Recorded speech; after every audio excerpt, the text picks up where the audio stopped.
श्री सच्चिदानंद सद्गुरु साईनाथ महाराज की जय।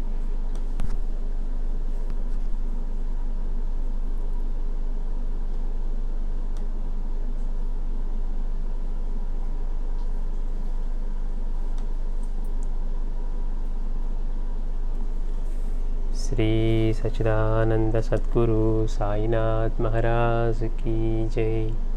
साईराम। బాబా అంటున్నారు, నన్ను అనుసరించి సన్మార్గవర్తనులు అవుతారు అంటున్నారు. నన్ను అనుసరించి సన్మార్గవర్తనులు అవుతారు అని అంటున్నారు బాబా. బాబాను అనుసరించిన వారు సన్మార్గవర్తనులు అవుతారు అని. దానికి మాస్టర్ ఏం చెప్తున్నారంటే, స్వభావ ప్రవృత్తిని మార్చుకోకుండా, చిత్తశుద్ధి కలగకుండా పరమార్థం లభించదు. అంటే స్వభావం, మన ప్రవృత్తిని వాటిని మార్చుకోకుండా, మన స్వభావాలని మన ప్రవృత్తిని మార్చుకోకుండా, మనలో చిత్తశుద్ధి కలగకుండా పరమార్థం లభించదు. ఆధ్యాత్మిక జీవితాన్ని అనుసరించబోయే ముందు మనం సరిదిద్దుకోవాల్సిన అంశాలు చాలా ఉన్నాయి.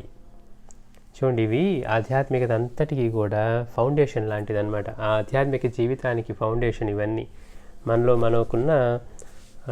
ఉన్న స్వభావాల్ని, మన ప్రవృత్తుల్ని వాటిని ఏం మార్చుకోకుండా, మనకి చిత్తశుద్ధి కలగకుండా, మనకి ఇంకేముంది పరమార్థం లభించేసింది, మనం ఎంతో కాలంగా పూజలు, పారాయణలు, లేకపోతే స్తోత్రాలు, వ్రతాలు, జపాలు చేస్తూ ఉన్నాం, మనం ఇంకా నెక్స్ట్ మెట్టుకు దగ్గరలో ఉన్నాం పరమార్థానికి అనుకుంటే మనం మోసపోతూ ఉన్నాం, మనల్ని మనం మోసం చేసుకుంటూ ఉన్నాం.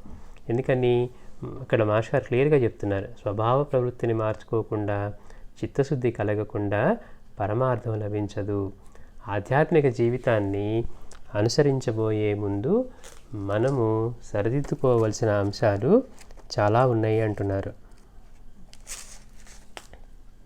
ముందు వాటిలో ఉత్తీర్ణత సాధించాలి.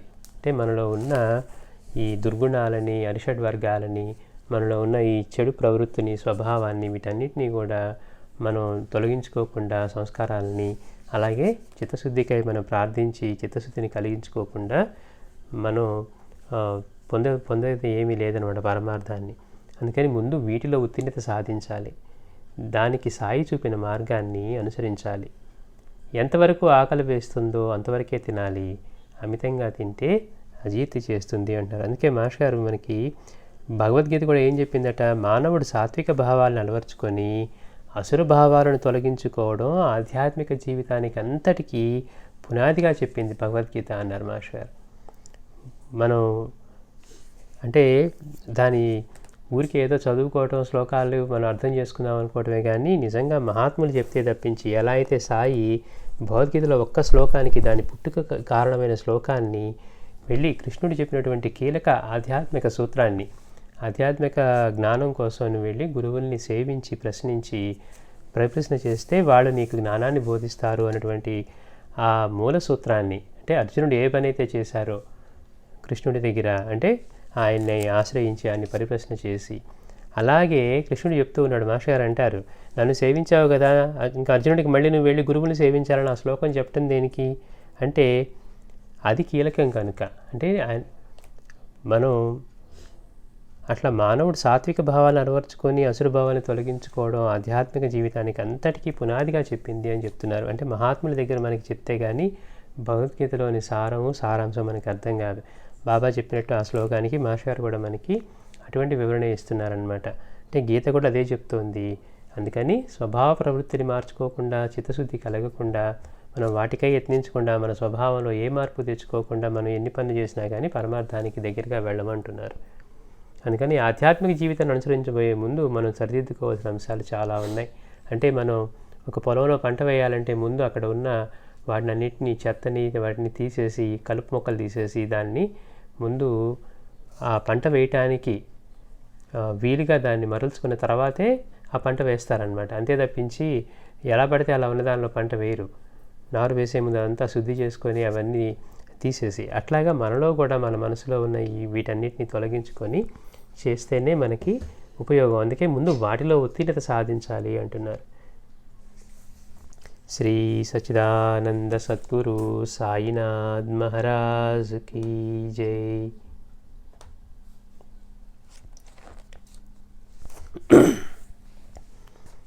మాస్టర్ గారిని ఒక భక్తులు అడుగుతూ ఉన్నారనమాట. మాస్టర్ గారు, నేను పనులు చేసుకుంటూ సాయి నామస్మరణ పాటలు పాడుకుంటూ ఉంటే నా ప్రక్కవారు అలా చేయకూడదని, ఒకచోట కూర్చొని మాత్రమే శ్రద్ధగా చేయాలంటున్నారు, నిజమేనా అన్నారు. మనకి ఈ సందిగ్ధం ఇలాంటి ప్రశ్నలు చాలాసార్లు వస్తాయి. ఏదో ఒక్కోసారి భక్తి మనలో పొంగిపోతూ ఉంటుంది, ఏదో గుర్తొచ్చి మనం పాటలు పాడుకుంటూ లేకపోతే పని చేసుకుంటూ నామం చేసుకుంటూ పని ఏదో చేస్తూ ఉంటాం. ఇదంతా భక్తి అని మనం అనుకుంటూ ఉంటాం. అందుకని దానికి సరైన సమాధానము వివరణ ఇవ్వగలిగింది కూడా అలాంటి మహాత్ములే అన్నమాట. అందుకని చాలా మంచి ప్రశ్న, మనందరికీ కూడా ఎంతో ఉపయోగకరమైంది. నేను పనులు చేసుకుంటూ సాయి నామస్మరణ పాటలు పాడుకుంటూ ఉంటే నా ప్రక్కవారు అలా చేయకూడదు, ఒకచోట కూర్చొని మాత్రమే శ్రద్ధగా చేయాలంటున్నారు, నిజమేనా? దానికి మాస్టర్ గారు వివరించమంటే మాస్టర్ గారు చెప్తున్నారు, సద్గురువును నిరంతరం మనం ఏమి చేస్తున్నా గుర్తుంచుకొనడమే కర్తవ్యమని శాస్త్రాలు మహాత్ములు ఏకగ్రీవంగా చెప్పారు. అంటే శాస్త్రాలు మహాత్ములు ఏం చెప్పారంటే సద్గురువుని నిరంతరము మనం ఏమి చేస్తున్నా గుర్తుంచుకోవడమే, ఏమి చేస్తూ ఉన్నా గుర్తుంచుకొనడమే కర్తవ్యం, మన కర్తవ్యం అని చెప్పాయట. శాస్త్రాలు చెప్పాయి, మహాత్ములు కూడా అలానే చెప్పారు ఏకగ్రీవంగా. ఆయనను తలుచుకోకుండా యాంత్రికంగా నామం చేయడం, ఆయన గురించి పాడుకొనడం వలన పెద్ద ప్రయోజనం ఉండదు అంటున్నారు. నిరంతరం చింతన చేసిన వారిని రక్షిస్తాను, యోగక్షేమాలు వహిస్తాను అని కృష్ణ భగవానుడు ఆయన గీతలో చెప్పారనమాట. అంటే ఏం చెప్పారు? నిరంతరం చింతన చేసిన వాడిని, ఎవరి నిరంతరం నామం చేసిన వాడిని అని ఉండొచ్చు కదా ఆయన. అక్కడ నిరంతరం చింతనాన్ని ఎందుకు వాడారు పదం అంటే, ఆ నామం చేసేటప్పుడు కూడా ఆయన్ని తలుచుకోకుండా పెదవులు యాంత్రికంగా నామాన్ని పలుకుతూ లోపల మనసులో ఆ నామానికి సంబంధించిన భావాన్ని కానీ, ఆయన మహత్యాన్ని కానీ, ఆ లీలని కానీ, ఆ తత్వాన్ని కానీ దానితో మనకి అనుసంధానం జరగట్లేదు అనుకోండి, అప్పుడు ఏమవుతుంది? ఒక మ్యూజిక్ ప్లేయర్ కనుక దానిలో ఎటువంటి భావం లేకుండా శ్రావ్యంగా పాడుకున్నట్టుగా ఉన్నా కానీ ఆ మ్యూజిక్ ప్లేయర్కి ఎట్లయితే ఏ ఉపయోగం ఉండదో, ఎన్నిసార్లు ఆ స్తోత్రాలని ఆ గీతాలని అవి ఆలపించినా కానీ వాటికి ఎటువంటి ఉన్నతి ఉండదు. ఎందుకని? వాటికి భావం లేదు కనుక. అలానే మాస్టర్ గారు కూడా మనకి ఏం చెప్తున్నారు, మనం నామం చేసేప్పుడు ఆయన్ని తలుచుకోకుండా యాంత్రికంగా నామం చేయడం, ఆయన గురించి పాడుకొనడం వలన పెద్ద ప్రయోజనం ఏమీ ఉండదు, అపచారం ఏమీ కాదు. అంటే మనం ఏదో పని చేసుకుంటూ ఊరికే నామం అనుకుంటున్నాం కదా, మన ఉద్దేశంలో అది కూడా సాధన అని మనం అనుకుంటాం కదా, మరి దానివల్ల మనమేమో ప్రయోజనం ఉంటుంది అనుకుంటున్నాం. కానీ మాస్టర్ అంటున్నారు దానివల్ల పెద్దగా ప్రయోజనం ఏమీ లేదు, కానీ అపచారం ఏమీ కాదు అంటున్నారు. అలా చేయడం తప్పేం కాదు, కానీ దానివల్ల ఉపయోగం లేదు, పెద్దగా ప్రయోజనం ఉండదు అంటున్నారు. ఎందుకని? మన మనసు ఆ నామానికి ఇందాక చెప్పినట్టుగా మనం ఆ నామానికి తగ్గ అర్థాన్ని మనసు భావించుకొని దాన్ని ఆ భావం మనసుకు వచ్చినప్పుడు, లేకపోతే ఒక లీలలో ఉన్న మాధుర్యాన్ని మనం అనుభవిస్తున్నప్పుడు మన మనసులో కలిగే భావనకను అదేమి లేకుండా ఊరికే యాంత్రికంగా మనం ఆ నామాన్ని పలకడం, పెదవులు పలుకుతూ ఉంటాయి, ఆలోచనలు ఎక్కడో ఉంటాయి, మనం ఆయన్ని స్మరించకపోవటం వల్ల అట్లా ఉపయోగం లేదు. అంటే ఇది తెలుసుకోవడం మనకి ఎంతో ముఖ్యం అన్నమాట. మనం చేసేటప్పుడు నామం చేస్తూ ఉన్నామా, ఆయన్ని ఆ నామంతో పాటు ఆయన గురించి చింతన చేస్తూ ఉన్నామా? గీతలో భగవానుడు ఏం చెప్పాడు? నిరంతరం ఎవరైతే తన గురించి అనన్యంగా చింతన చేస్తారో అన్నారు. మాస్టర్ కూడా అదే చెప్తున్నారు. అట్లా చింతన జరగాలంటే ఆ నామం చేసేటప్పుడు ఆ భావం కూడా దాని పట్ల భావాన్ని మనం గుర్తు తెచ్చుకొని దాన్ని ఆయన స్మరించగలిగేట్టుగా ఉండాలి. అందుకని అలా చేయటం వల్ల పెద్దగా ప్రయోజనం ఏమీ ఉండదు, కానీ అపచారం ఏమీ కాదు. మన ఇంట్లో ఆయన ఎప్పుడూ ఉంటారు, ఎన్ని పనులు చేసుకుంటూ ఉన్నా భర్త బిడ్డలు ఎప్పుడు గుర్తున్నట్లే, వారి కోసమే అన్నీ చేస్తున్నామన్న భావం ఉన్నట్లే బాబా మన ఇంట్లో పెద్దగా ఉన్నారని గుర్తుంచుంటే చాలు అంటున్నారు. చూడండి, ఇప్పుడు మనం ఇంట్లో వాళ్ళు ఏ పని చేస్తూ ఉన్నా కానీ వాళ్ళకి ఇంట్లో భార్య భర్త బిడ్డ వీళ్ళందరూ గుర్తుంటారు, చేసేది కూడా వాళ్ళ కోసమే అన్నట్టుగానే చేస్తూ ఉంటారు అనమాట. ఎన్ని పనులు చేస్తూ ఉన్నా ఏం చేస్తూ ఉన్నా ఇంట్లో భర్త బిడ్డలు ఎప్పుడూ ఉన్నట్లు గుర్తున్నట్లే, వారి కోసమే అన్నీ చేస్తున్నామనే భావం ఉన్నట్లే బాబా మన ఇంట పెద్దగా ఉన్నారని గుర్తుంటే చాలు. అంటే మనం వీళ్ళని భౌతికంగా చూస్తూ ఇప్పుడు మన ఇంట్లో వంట పని చేసుకుంటూ ఉన్నా అక్కడ రూమ్లో భర్త వర్క్ చేసుకుంటున్నాడనో, పిల్లలు క్లాస్కి అటెండ్ అవుతున్నారో, లేదా ఆడుకుంటున్నాడనో, ఏదో ఒకటి వాళ్ళకి మనసులో ఎప్పుడు అది గుర్తుంటూనే ఉంటుంది. లేదని కూడా అలా గుర్తు లేకపోతే కంగారు పడిపోతాం, ఎక్కడున్నాడు ఏంటంటే ప్రతి క్షణం మనం వెతుక్కుంటూనే అయిపోతుంది. అలా జరగట్లేదంటే అర్థం ఏంటి? వాడు అక్కడ ఉన్నాడు అన్న గుర్తు మనకి ఎప్పుడు ఉంది అన్నమాట. అట్లాగా ఇంట్లో మనం సాయి పటాన్ని పెట్టుకుని పూజ చేస్తూ ఉన్నాం. పూజ సమయంలో మాత్రమే కాకుండా మిగిలిన సమయంలో కూడా అక్కడ సాయి ఉన్నారు, మన ఇంట్లో పెద్దగా ఆయనే ఉన్నారు అని గుర్తుంటే చాలు. ఏమి చేసుకున్నా కూడా సాధనే అవుతుంది. అంటే గుర్తు పెట్టుకొని చేయటంలోనే సాధన అవుతుంది, కానీ గుర్తు లేకుండా ఊరికే పెదాలు మనకి పలుకుతూ లోపల కనెక్షన్ లేకుండా ఉంటే దానివల్ల మనకి ప్రయోజనం ఏమీ ఉండదు అంటున్నారు. ఇట్లా గుర్తుపెట్టుకొని మన ఇంట్లో ఏ పని చేస్తున్నా కానీ సాధనే అవుతుంది అంటున్నారు మాస్టర్ గారు. ఆయనను సేవించుకునే పద్ధతి మార్చుకోవలసి వచ్చినప్పుడు ఆ సంగతి స్వప్న దర్శనమిచ్చి ఆయనే చెప్పగలరు. ఒకవేళ మనం చేసే పద్ధతిలో మార్పులు చేసుకోవాలి అనుకుంటే ఆయనే, బాబానే మనకి చెప్పగలరు. ఆయనే మనకి స్వప్న దర్శనం ఇచ్చి మరి ఇదిగో ఇలా చేస్తున్నావు, ఇలా చేయి అని చెప్పగలరు. మనం బాబా చేతిలో ఎన్నో లీలలు అలాంటివి చూసాం. ఎవరన్నా రోజు హారతి చేసేవాళ్ళు ఆ రోజు హారతి ఇవ్వకుండా మర్చిపోయినా వెంటనే బాబా గుర్తు చేసేవారు. రోజు హారతి మర్చిపోతావే, లేకపోతే ఈరోజు నివేదన మర్చిపోయావే, లేకపోతే ఈరోజు ఈ సేవ మర్చిపోయావే అని అట్లా ఆయన భక్తులకి స్వయంగా స్వప్న దర్శనం ఇచ్చి ఈ రోజుకి కూడా తెలియజేస్తూ ఉంటారు.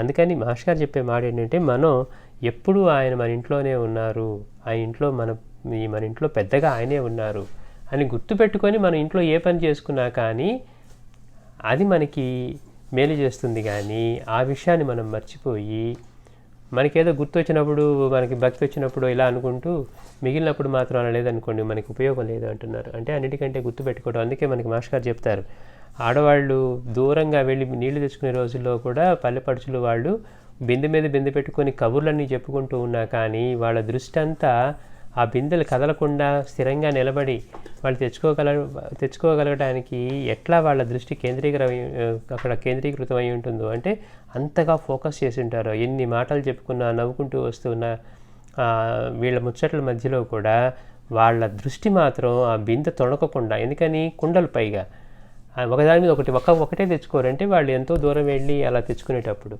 అలా ఉంచగలిగితే కూడా మనకి ఎంతో మేలవుతుంది అంటున్నారు. అంటే ఎన్ని పనులు చేస్తూ ఉన్నా ఆయన ఉన్నారు, ఆయన మనతోనే ఉన్నారు, మన ఇంట్లోనే ఉన్నారు, పెద్దగా ఉన్నారు, నాలో ఉన్నారు, ఇట్లా నా చుట్టూ ఉన్నారు, పంచభూతాల రూపంలోనూ ఆయనే ఉన్నారు అని అలా గుర్తుపెట్టుకొని ఏ పని చేసినా కూడా సాధనే అవుతుంది అంటున్నారు మాస్టర్ గారు.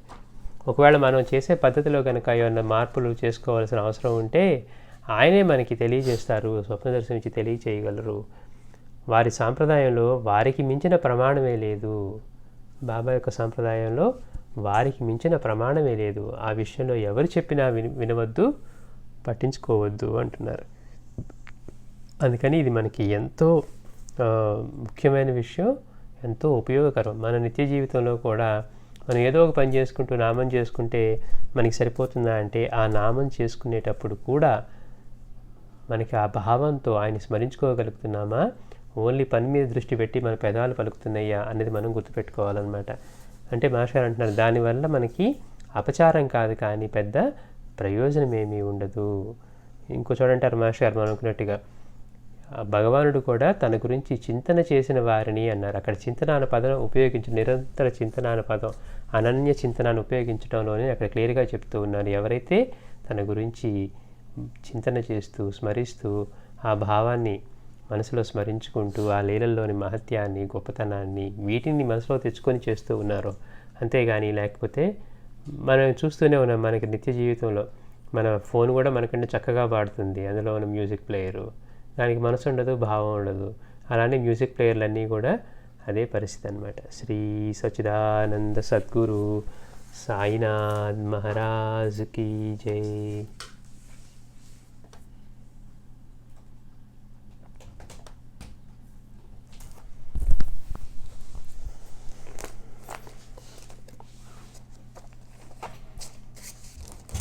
గత వారం మనం సత్సంగము మహిమ ఆ అధ్యాయాన్ని మనం కంప్లీట్ చేసుకున్నాం.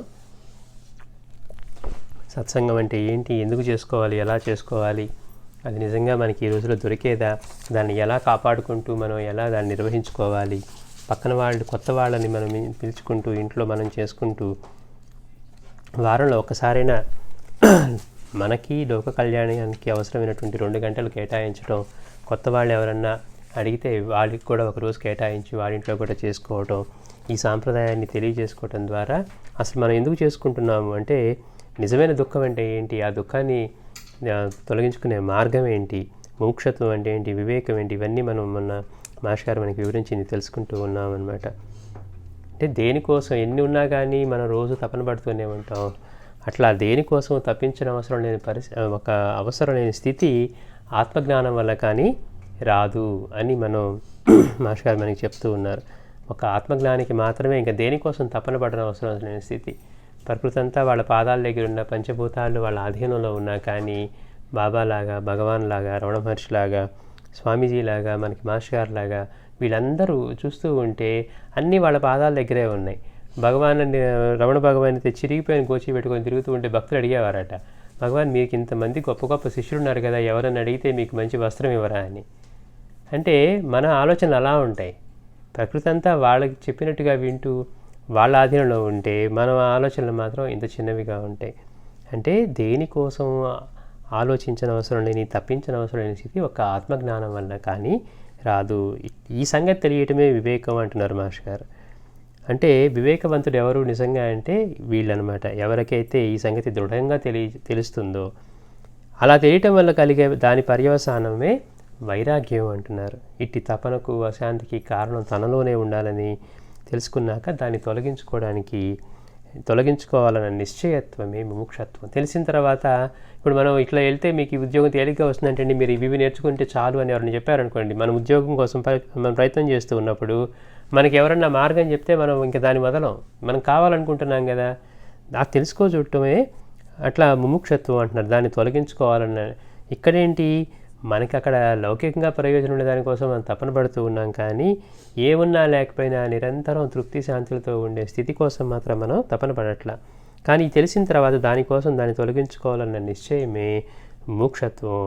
అందుకు మార్గం తెలుసుకోవడమే జిజ్ఞాస అంటున్నారు. మనం అందుకోసం జ్ఞానులను ఆశ్రయించడం, సద్గురు యొక్క సమాశ్రయము, వారి నుండి నేర్చిన సత్యాన్ని తనలోనే దర్శించే యత్నమే సాధన, ఆత్మవిచారణ.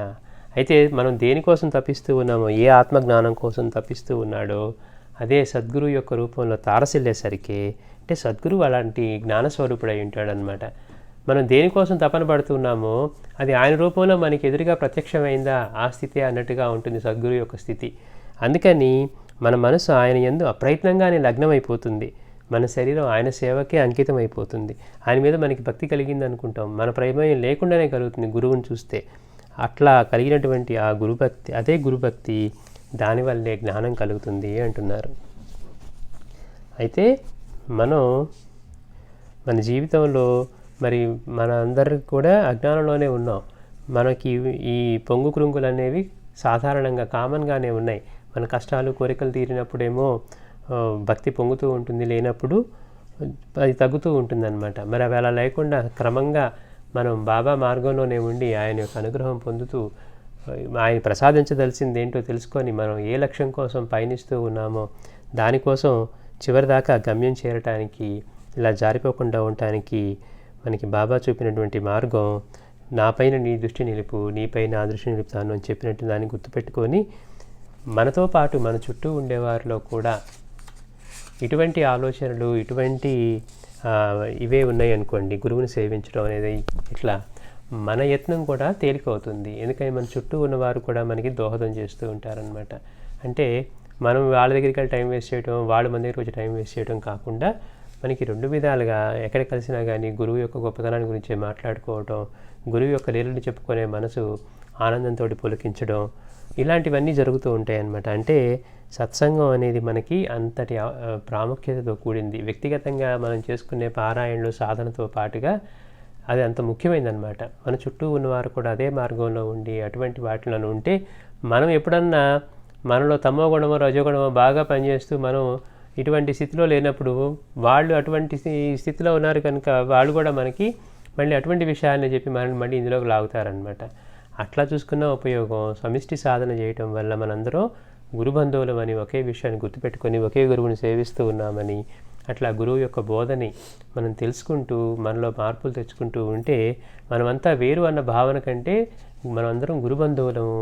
మనందరిలోనూ ఇటువంటి అసూయ, ద్వేషాలు, లేకపోతే చిన్న చిన్న వాటికి పోటీలు, కీచులాట్లు, వంతులు అన్నట్టుగా వాళ్ళకంటే గొప్పగా ఉన్నామా, వీళ్ళకంటే తక్కువగా ఉన్నామనే కాకుండా మనందరం ఆయన భక్తులమే, మనందరం గురుబంధువులు అని ఆ విషయాన్ని గుర్తుపెట్టుకొని ఒకళ్ళ పట్ల ఒకళ్ళ ప్రేమని ఆప్యాయతని పెంచుకోవటం జరుగుతుందన్నమాట. అయితే ఈ సత్సంగానికి మనం కొత్త వాళ్ళని పిలిచి, అలాగే ఎవరైనా కొత్త వాళ్ళు వచ్చి మళ్ళీ వారింట్లో చేసుకోవాలంటే జంకకుండా ఉండేంతటి నిరాడంబరతతోటి, అంటే డాంబికంగా చేసుకోవడం కంటే కూడా నిజంగా సత్సంగాన్ని మనం ఎలా చేసుకొని ఆయన లీలలే ప్రసాదంగా ఎలా మనం తీసుకోగలగాలి అనేది మాస్టర్ చెప్తూ ఉన్నారు. మనం ఎక్కడ ఆధిక్యతను ప్రదర్శించుకుంటూ మనం భజనలు చేసేటప్పుడు కానీ మనం ఏదో శ్రావ్యంగా పాడగలమనో, లేకపోతే మనం ఎప్పటి నుంచో పాడుతున్నాం కనుక బాగా పాడగలమనో, ఇలా కాకుండా మాస్టర్ కూర్చున్నట్టుగా మనం ఎవరైనా తేలిగ్గా ఆ భజనలు పాడి నామాలని ఉచ్చరించగలిగేట్టుగా వారింట్లో కూడా చేసుకునేంత తేలిగ్గా చేసుకుంటూ ఉంటే ఎంతో మేలు చేస్తుందని, అలా చేసుకుంటూ ఉన్న వారి యొక్క అనుభవాలు మనం గత 2-3 వారాలుగా తెలుసుకుంటూ ఉన్నామన్నమాట. సత్సంగంలో పాల్గొన్న వాళ్ళకి ఇంట్లో నిత్యం సత్సంగంలో పాల్గొనే ఒక భక్తుడి పిల్లవాడు పైనుంచి జారి కింద పడుతూ ఉంటే, రేకుల షెడ్ మీద 5వ అంతస్తు నుంచి 3వ అంతస్తు నుంచి పడుతూ ఉంటే వీళ్ళందరూ కంగారు పడిపోయారు. పడిన తర్వాత చూస్తే వాడి క్షేమంగా లేచి నేను పైనుంచి పడుతూ ఉంటే బాబా పట్టుకున్నారు అన్నాడు. అంటే ఇంట్లో తల్లిదండ్రులు చేసుకునే ఇటువంటి కార్యక్రమాల వల్ల పిల్లలకు కూడా బాబా యొక్క రక్షణ ఎలా లభిస్తుంది, తన భక్తుల యొక్క బిడ్డలకు కూడా. మనం అదే అనుకున్నాం, బాబా దునిలో చేయబెట్టి చేయగాల్చుకున్నప్పుడు కూడా ఎక్కడో కొలుములో పడిపోయిన బిడ్డని, మరి బిడ్డ ఎంత చిన్నవాడు, ఆయన ఏం భక్తి చేస్తూ ఉన్నాడని. కానీ ఆయన తల్లి బాబా భక్తురాలు కనుక ఆ ఒళ్ళో ఉన్న బిడ్డని తల్లి మర్చిపోయినా ఎక్కడో కూర్చొని మాట్లాడుతూ మసీదులో ఉన్న సాయి మాత్రం తన దృష్టిని ఆ బిడ్డ మీద పెట్టగలిగారు. కనుకే ఆ క్షణంలో ఏమరపాటుతో సడన్గా లేచినప్పుడు తల్లి బిడ్డ కొలువులో పడబోతూ ఉంటే బిడ్డ బాబా ఇక్కడ చేయగాల్చుకుంటూ అక్కడ బిడ్డను రక్షించి ఆ బిడ్డను పెంచాల్సినటువంటి కర్మఫలాన్ని ఆయన స్వీకరిస్తూ ఉన్నారు. అంటే అవసరమైతే ఆయన ఎంతవరకైనా వెళ్తారనమాట. మన కర్మను కూడా ఆయన స్వీకరించి అనుభవించడానికి సిద్ధంగా ఉన్నారు. ఇట్లా సత్సంగాల్లో పాల్గొనే వాళ్ళకి ఇన్ని అద్భుతమైన అనుభవాలు. కొంతమందికి మహాత్ముల యొక్క దర్శనం లభించడం గురించి చెప్పుకున్నాం. గురువే దగ్గరుండి దర్శనం చేయిస్తారని మాస్టర్ పంపించేవాళ్ళు, లేకపోతే ఎవరన్నా మహాత్ముల దగ్గరికి వెళ్ళినప్పుడు ఇట్లా మన గురువు యొక్క అనుగ్రహం వల్ల వాళ్ళ దగ్గర నుంచి కూడా అనుగ్రహం లభించేది. ఇట్లా సత్సంగం చేసుకుంటూ ఉంటే అన్నీ మంచి మంచి అనుభవాలే కలిగి ఎంతోమందికి ఆరోగ్యం చేకూరటం, బాబా స్వప్నంలో కనపడి వాళ్ళ ఆరోగ్యం వాళ్ళకి కుదర్చటం, ఎప్పటి నుంచో ఉన్న అనారోగ్యాన్ని రోగాల్ని వాటిని తొలగించడం, ఇవన్నీ మనం తెలుసుకున్నాం. అలాగే ఎవరో ఎప్పుడో అప్పు తీసుకొని ఇంతవరకు ఇవ్వకపోతే మళ్ళీ బాబాకి చెప్పుకుంటే వాళ్ళు ఎంతో మదన పడుతూ, అంటే కొంతైనా ఇవ్వాలని చెప్పి తీసుకొచ్చి ఇవ్వటం, ఇవన్నీ మనం ఈ లీలల్లో మనం చూసామన్నమాట. అంటే ఈ చివరికి మీ ఇంటికి వీడు దొంగగా రాబోతున్నాడు, నువ్వు జాగ్రత్తగా ఉండు అని బాబా చెప్పేంత స్థితిలో సత్సంగంలో పాల్గొనే వాళ్ళకి ఇదిగో మీ ఇంటికి పలానా వాడు రాబోతున్నాడు అని బాబా ముందే హెచ్చరించే స్థాయిలో. అంటే చూడండి, ప్రతి క్షణము ఆయన మనకి తోడుగా ఉండి ప్రతి క్షణము మనల్ని నడిపించగలగటం అన్నమాట. అంటే ఆయన ఎప్పుడు చేస్తారు, అయితే ఎప్పుడు మన దృష్టి ఆయనపై పెట్టినప్పుడు ఆయన మనపై దృష్టి పెట్టి మనల్ని ఉద్ధరిస్తారు అని ఆయన ఇచ్చిన ప్రమాణం అన్నమాట. అట్లా మనం సత్సంగం చేసుకుంటూ ఉంటే జనాలకి ఏముంటుంది, భగవంతుని ఎప్పుడు ఆశ్రయిస్తారు అంటే మామూలుగా ఏ కష్టం తొలగాలన్నప్పుడు, కోరికలు తీరాలన్నప్పుడు. కానీ ఇలా చేసుకుంటూ ఉంటే మనకి ముందు ఏం జరగబోతుందో కూడా ఆయనే మనల్ని హెచ్చరిస్తూ అవసరమైన మార్పులు చేస్తూ అవసరమైతే ఆయనే స్వీకరిస్తూ కూడా మనకి ఇట్లాంటి మేలు చేస్తారు. కనుక మనం చేసుకుంటూ పోతూ ఉంటే ఆయన అడగాల్సిన పని కూడా ఉండదన్నమాట. ఆయనే చేసుకుంటూ ఉంటారు మనకి ఏది అవసరమో అట్లా. ఇది ఎంతోమంది అనుభవాలు మనం తెలుసుకున్నాం. అందుకని సత్సంగం అనేది మన జీవితంలో అంతటి ఇంపార్టెంట్ పార్ట్ అన్నమాట.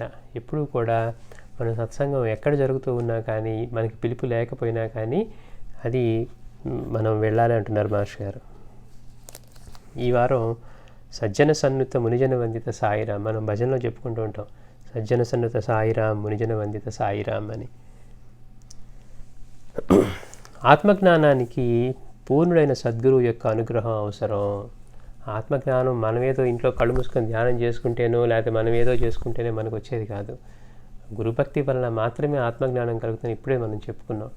అట్లాగా ఆత్మజ్ఞానం పొందాలి అంటే పూర్ణుడైనటువంటి సద్గురువు యొక్క అనుగ్రహం అవసరం. అంతేగాని ఈయనేదో బాగా టీవీలో స్పీచ్లు చెప్తున్నాడండి, మంచి మంచి పురాణాలు చెప్తా ఉన్నాడు, చాలా గొప్పగా ఉన్నాడు, గురువులాగే ఉన్నాడు, ఆశ్రమం ఉంది, ఈయన కూడా కాషాయం కట్టాడు, లేకపోతే ఆ సేవలు చేస్తున్నాడు, ఈ రుద్రాభిషేకాలు చేస్తున్నాడు, ఏవేవో చేస్తూ ఉన్నాడని మన మనసు ఆయన సద్గురువా ఆత్మజ్ఞాన అనే విషయాన్ని మర్చిపోయి తేలిగ్గా లొంగిపోతూ ఉంటుంది. ఎందుకని మనకి జ్ఞాని అనేవాడు ఎలా ఉంటాడు, సద్గురువు అంటే ఎవరు, ఆయన స్థితి ఏంటి, ఆయన రూపమా, రూపానికి మించిన ఎప్పుడు ఉండే తత్వమా, ఇటువంటి విషయాలు మనకి ఎటువంటి అవగాహన లేకపోవటం వల్ల మనం మొదటిసారిగా చూసినప్పుడు మోసపోతూ ఉంటాం. కలికాలంలో జరిగే మోసం అంతా కూడా అదే.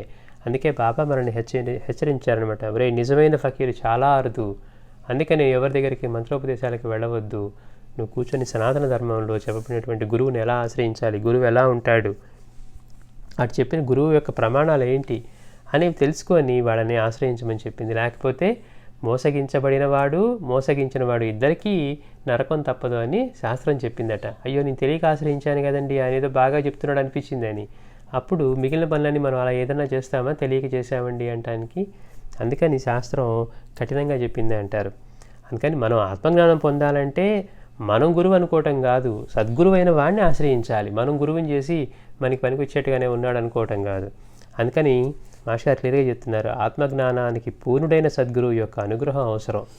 ఇదే బాబా కూడా చెప్పారనమాట, గురు కటాక్షము అనుభవ జ్ఞానము లేనిదే ఏది సిద్ధించదు అని. శ్రీ సాయి చెప్పిన తమ గురుసేవ వృత్తాంతం దీనికి తార్కాణం.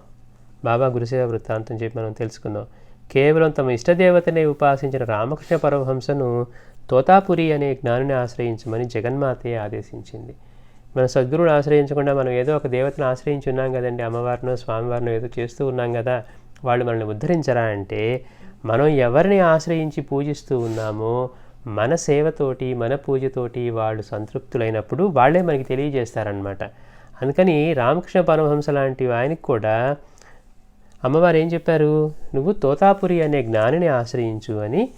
ఆయన నిత్యం ఎవరి సాన్నిధ్యాన్ని, ఏ జగన్మాత యొక్క సాన్నిధ్యాన్ని అనుభవిస్తూ ఉండేవారో రామకృష్ణ పరమహంస, అమ్మవారే చెప్పారనమాట. అట్లాగే శ్రీమన్నారాయణుడు తనను ధ్యానించిన రేఖతో సాయిబాబాను ఆశ్రయించమని చెప్పాడు. మనం ముందర అధ్యాయంలో చూసామన్నమాట. ఆయన చిన్నప్పటి నుంచి కూడా సూర్యబింబం మధ్యలో ఈయన శ్రీమన్నారాయణుడిగా ధ్యానం చేస్తూ ఉండేవాడు. అతనికి ఒక రోజున ఒక 3 కళలు వచ్చాయన్నమాట. ఒక కళలో ఆయన దేహం నుంచి విడిపోతూ ఉన్నాడు, రెండో దానిలో అక్కడ ఈయన గాల్లో ప్రయాణిస్తూ ఉంటే విష్ణుమూర్తి అక్కడ షిరిడీలో ఈయన చూపించి నువ్వు ఈయన ఆశ్రయించు అని చెప్పారు.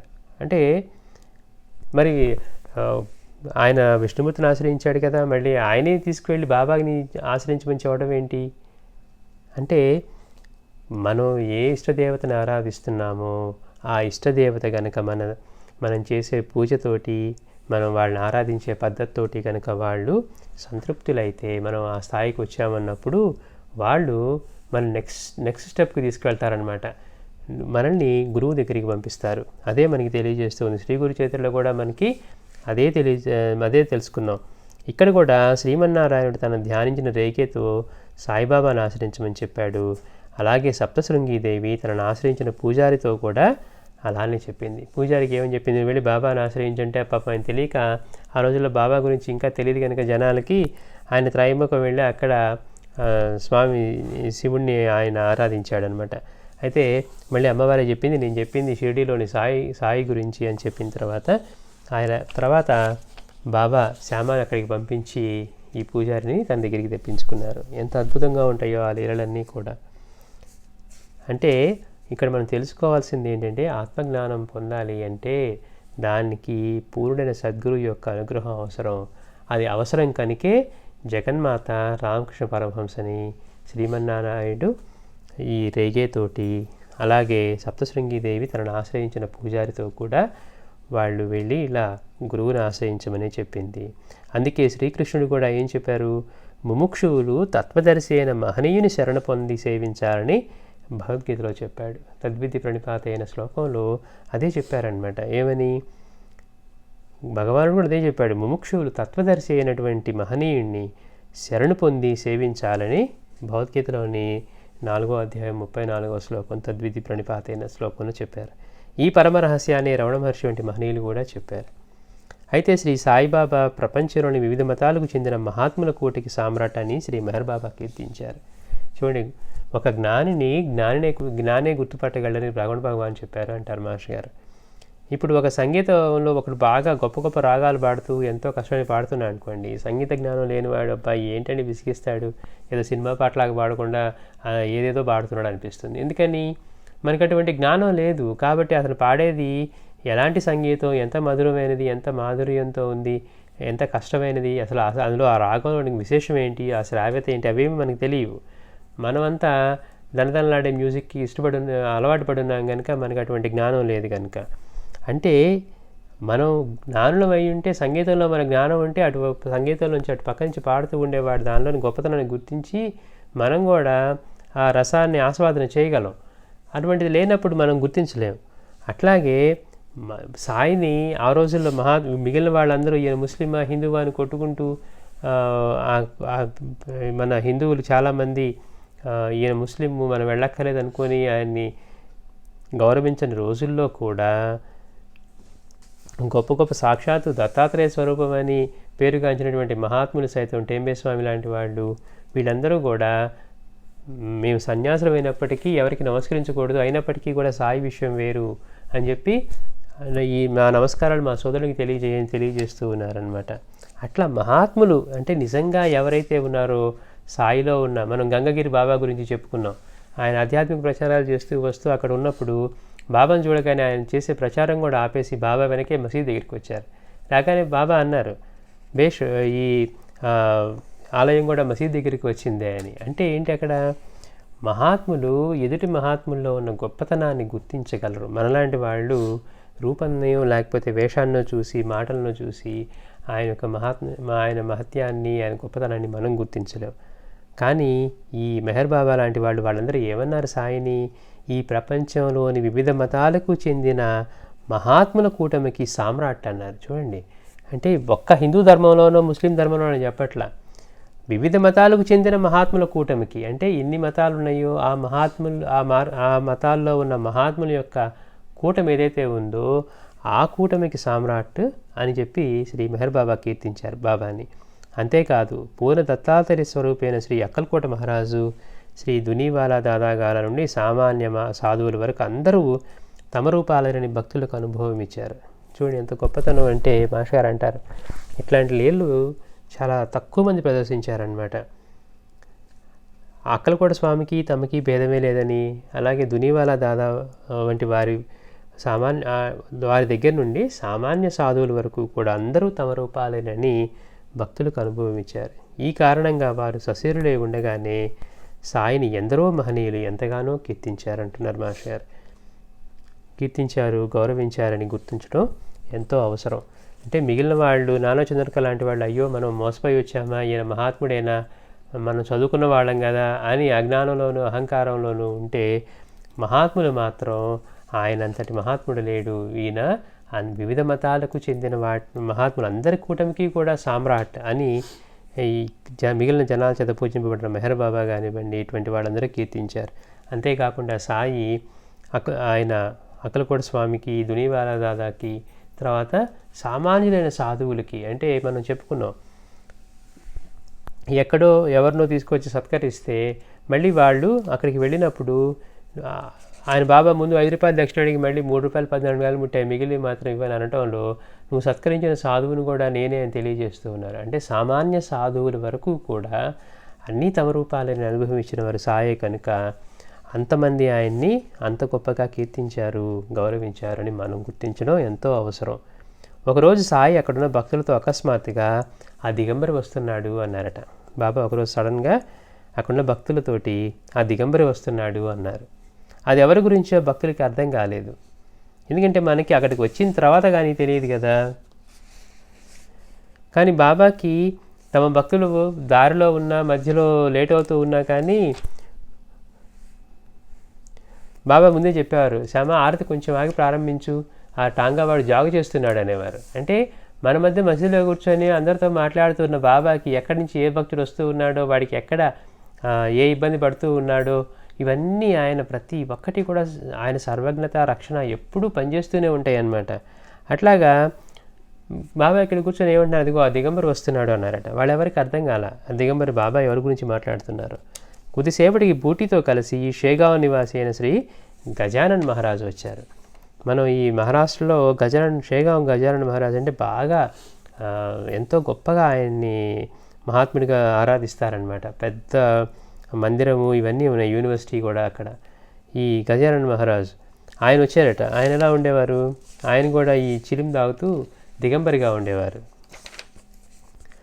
వచ్చి ఆయన మసీదు ప్రవేశించకుండా ముంగిటనే కొద్దిసేపు కూర్చున్నారట. ఆ మసీదు బయటే కొద్దిసేపు కూర్చొని ఒకరు చూసినప్పుడు ఒకరు చూడకుండా శ్రీ సాయి వారు ఒకరినొకరు మౌనంగా కొంతసేపు చూసుకున్నారు. తర్వాత శ్రీ గజానన్ షిరిడీ వీధుల్లో కొంతసేపు తిరిగి తర్వాత వెళ్ళిపోయారు. ఎన్నడూ ఏ మహనీయుల దర్శనానికి వెళ్ళని శ్రీ గజానన్ షిరిడీ రావడమే వారు శ్రీ సాయికి అర్పించిన జోహార్లు. అంటే ఈ గజానన్ మహారాజు ఎక్కడికి వెళ్ళేవారు కాదట. అటువంటిది షిరిడీ వచ్చి బాబా దగ్గర మసీదులో బయట కూర్చొని ఆయన బాబాని దర్శనం చేసుకొని ఒకళ్ళు చూసినప్పుడు ఒకళ్ళు చూడకుండా ఆయన బాబాని చూసుకొని కొంతసేపు కూర్చున్న తర్వాత ఆయన షిరిడీలో ఆ వీధులన్నీ తిరిగి వెళ్ళిపోయారట. అంటే ఎక్కడికి వెళ్ళినటువంటి గజానన్ మహారాజు షిరిడీకి వచ్చి సాయికి అట్లా శ్రీ సాయికి అర్పించిన జోహార్లు. అలానే శ్రీ దునీవాలా దాదా గారికి ప్రథమ శిష్యులు, ఆ గురుపీఠానికి వారసులు అయిన చోటే దాదా అనే సిద్ధపురుషుడు కూడా సాయి దర్శనానికి కాకా సాహెబ్ దీక్షతో కలిసి వచ్చాడు. ఈ దునీవాలా దాదా కూడా చాలా గొప్ప మహాత్ముడు అనమాట. అత్యంత ఆశ్చర్యకల్పే లీలలు చేశారు ఆయన కూడా. బాబా సమాధి పొందిన తర్వాత విలిపిస్తున్న భక్తులకి బాబా కొంతమంది కనపడి నేను ఇప్పుడు దునీవాలా దాదా రూపంలో ఉన్నాను అని చెప్పి అక్కడికి వచ్చి దర్శనం చేసుకోమని బాబా చెప్పిన సందర్భాలు అనమాట. అక్కడికి వెళ్తే కొద్దిసేపు దునీవాలా దాదా స్థానంలో సాయి కనిపించారట. అట్లా అంతటి గొప్ప మహాత్ముడు ఆయన కూడా, దునీవాలా దాదా కూడా. ఆయన యొక్క శిష్యుడైనటువంటి ఈ చోటే దాదా ఆయన కూడా సాయి దర్శనానికి వచ్చారు. కాకాసాహెబ్ దీక్షతో కలిసి వచ్చాడు. అప్పుడు సాయి కన్నులు మూసుకొని మౌనంగా కూర్చున్నారు. వారి ఎదుట కుడివైపున చోటే దాదా గారి కొద్దిసేపు ఆయనకేసి మౌనంగా చూస్తూ కూర్చొని తర్వాత వెళ్ళిపోయారు. అట్లానే మరొకప్పుడు నాసిక్ నుండి గాడ్గి మహారాజ్ నాసిక్లో వారు నిర్మిస్తున్నటువంటి విశ్వమందిర్ అనే భవన నిర్మాణానికి కావలసిన నిధులు చేకూరని కారణంగా సాయి ఆశీస్సుల కోసం వచ్చారు. ఈ గాడ్గి మహారాజ్ మనం ముందే చెప్పుకున్నాం ఎవరో. అంటే నేను స్వతహాగా మేము ఈ విద్వాంతం ఎవరికి చెప్పము, మేము చాకలి వారం అని చెప్పి ఆయన బాబా షిరిడీ వచ్చిన మొదట్లోనే ఒక అతన్ని ఎలా మహాత్ముడిగా తీర్చిదిద్దారో అది మనం తెలుసుకున్నాం అనమాట. ఆ గాడ్గి మహారాజే మళ్ళీ కొంతకాలం తర్వాత వచ్చారట. వచ్చి నాసిక్లో నిర్మిస్తూ ఉన్న విశ్వమందిర్ అనే భవన నిర్మాణానికి నిధులు చేకూరట్లేదని చెప్పి బాబా యొక్క ఆశీస్సుల కోసం వచ్చారట. వస్తే వారిని చూస్తేనే సాయి ఎంతో చెడ్డగా తిట్టారు. అంటే ఆయన ఆశీర్వదించే పద్ధతులే మనకు అర్థం కాదు. ఈ బాబాను వెతుకుతూ ఆయన గాడ్గి మహారాజ్ తిరిగి వచ్చినప్పుడు కూడా షిరిడీ వచ్చినప్పుడు మొదట్లో ఆయన ఇటుక తీసి ఇసిరి కొట్టారనమాట. అంటే అతనికి పగిలి రక్తం కారుతూ ఉంటే నిన్ను పూర్ణంగా అనుగ్రహించాను పో, నిన్నందరూ పూజిస్తారు అని చెప్పి బాబా అతన్ని ఆశీర్వదించి పంపారు. అట్లా మనం బాబా యొక్క చేష్టలు ఆయన మాటలు మనకు అర్థం కావన్నమాట. ఇక్కడ ఏమేమో ఆ నిధులు చేకూరాలని బాబా ఆశీస్సుల కోసం వస్తే బాబా వారిని చూస్తేనే సాయి ఎంతో చెడ్డగా తిట్టారు. గాడ్గి మహారాజ్ అది విని పక్కపక్క నవ్వాడు. అంటే మామూలుడికైతే అర్థమయ్యేది కాదు, కానీ గాడ్గి మహారాజ్ కూడా ఇప్పుడు ఆ స్థాయిలో ఉన్నారు కనుక వారు బాబా తిట్టగానే పక్కపక్క నవ్వారట. అప్పుడు సాయి కూడా నవ్వారు. కొద్ది కాలంలోనే తగిన నిధులు వారికి చేకూరాయి. శ్రీ అక్కల్కోట్ స్వామి 1876లో తమ భక్తులను సాయి దర్శనానికి పంపిన వివరం వెనుకటి అధ్యాయాల్లో చూసాం. అంటే శ్రీ సాయికి సమకాలికుడైన సిద్ధపురుషుల్లో ఒకరు దేవ్గావ్ నివాసి అయిన మాధవనాథ్ మహారాజ్. అంటే మనం ఇక్కడ తెలుసుకోవాల్సింది, మిగిలిన వాళ్ళందరూ సామాన్య ప్రజలు ఆయన హిందువా ముస్లిమా, ఆయన గొప్పవాడా కాదా, ఆయన నిజంగా జ్ఞానా కాదా, మనం మోసపోతూ ఉన్నామా, ఆయన డబ్బు గుంజుతున్నాడని వింటూ ఉన్నాము, వెళ్ళిన వాళ్ళందరినీ దక్షిణ అడుగుతారని ఇలా ప్రచారాలు జరుగుతూ ఉంటే మహాత్ములందరూ ఆయన్ని ఎలా కీర్తిస్తూ ఉన్నారు. ఎక్కడికి వెళ్ళని వాళ్ళు, ఎప్పుడు కదలని వాళ్ళు కూడా సాయి దగ్గరికి వచ్చి ఆయన్ని గౌరవిస్తూ ఉన్నారు. మనం రామమారుతి మహారాజ్ వచ్చారని తెలుసుకున్నాము. తర్వాత ఇప్పుడు దునీవాలా దాదా శిష్యుడు వచ్చాడని తెలుసుకున్నాము. గజానన్ మహారాజ్ వచ్చారు. ఇట్లా ఎంతోమంది మహాత్ములు. అలాగే కొంతమంది మహాత్ములు తమ శిష్యుల్ని ఆ బాబా దగ్గరికి పంపించేవారనమాట. అబ్దుల్లా కూడా అలా వచ్చిన వాడే, అమీరుద్దీన్ ఫకీర్ దగ్గర నుంచి.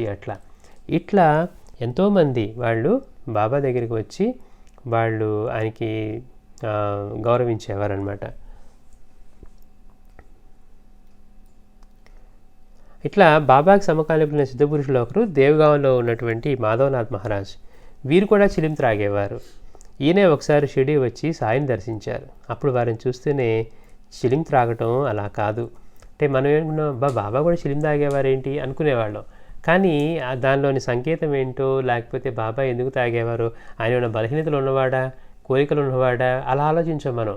మనం ఏంటి బాబా కూడా చిలిం తాగేవారా, అదేంటి అంత మహాత్ముడు అయ్యండి అంటే మిగిలిన వాళ్ళు ఏదో బలహీనతలతో ఉన్నట్టుగా. అంటే మనం అర్థం చేసుకునే స్థాయిలో లేకపోయినా కానీ మనం అలాంటి కామెంట్స్ చేస్తూ ఉంటాం, తెలుసుకోవడానికి ప్రయత్నించకుండా. కానీ ఆయనలాగారే చూసి ఆగు అంటే పైన కూడా పడిపోయే కప్పు ఆగిపోయిందే, కింద కొట్టి ఒకే చోట నుంచి నిప్పు నీరు తీశారే అన్న గొప్పతనాన్ని మనసులోకి రానియం. కానీ బాబా కూడా చిలిం తాగేవారంట, లేకపోతే ఆయన ఇలా తిట్టేవారంట, ఇటువంటి విషయాల మీదే మన దృష్టి వెళ్తుంది. ఇక్కడ ఈ మాధవనాథ్ మహారాజ్ కూడా చిలిం తాగేవారట.